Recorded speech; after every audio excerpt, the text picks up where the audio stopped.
News when you want it with Bloomberg News Now. I'm Monica Rix.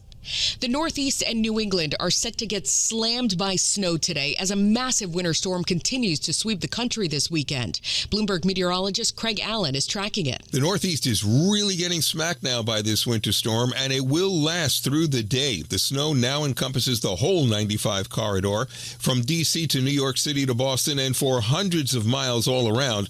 Heavy snow, whiteout conditions, they'll continue for areas along and west of 95 with totals upwards of 6 to 12 inches near the coast and 12 to 18 inches or more inland. Parts of New York and New Jersey could get up to a foot of snow over the next few hours, but MTA Chief Jano Lieber says they're ready. We have our own snow fighting equipment to supplement what the city's Department of Sanitation does with their 2,000 plows, and 4,000 workers who are working round the clock to make sure that the bus system's ready to go. He says they ran extra subway service overnight to make sure the lines can handle heavy snow. This is Mayor Zohran Mamdani. I'm calling to let you know. New York City schools are also closed on Monday with thousands of students learning remotely instead.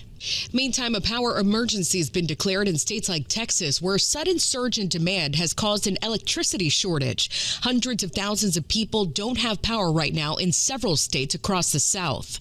Thousands of flights have been grounded, including at least 10,000 today alone that have been scrapped preemptively nationwide as a precaution. And a lot of businesses will be closed today. Experts say when this is all said and done, this storm may cost as much as $24 billion in damages and economic losses.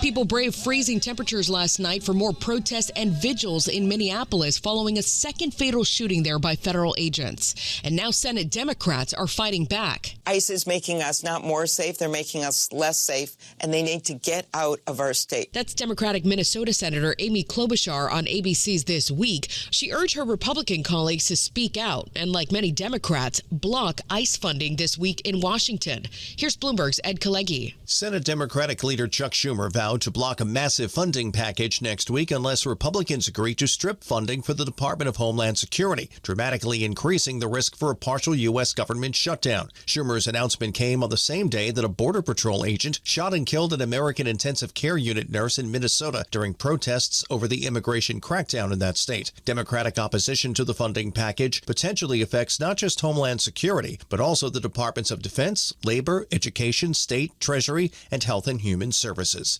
Ed Kalegi, Bloomberg Radio. The commander of Iran's Revolutionary Guard is warning his forces are more ready than ever as U.S. warships head towards the Middle East. Tensions are still high between Iran and the U.S. following a crackdown on protests that started in Iran in December. Activists say thousands of people have been killed and even more arrested. Some European airlines have suspended flights to the region as a precaution. On Wednesday, we'll get a Fed decision on interest rates, but the latest Bloomberg survey shows we may not see a change till June.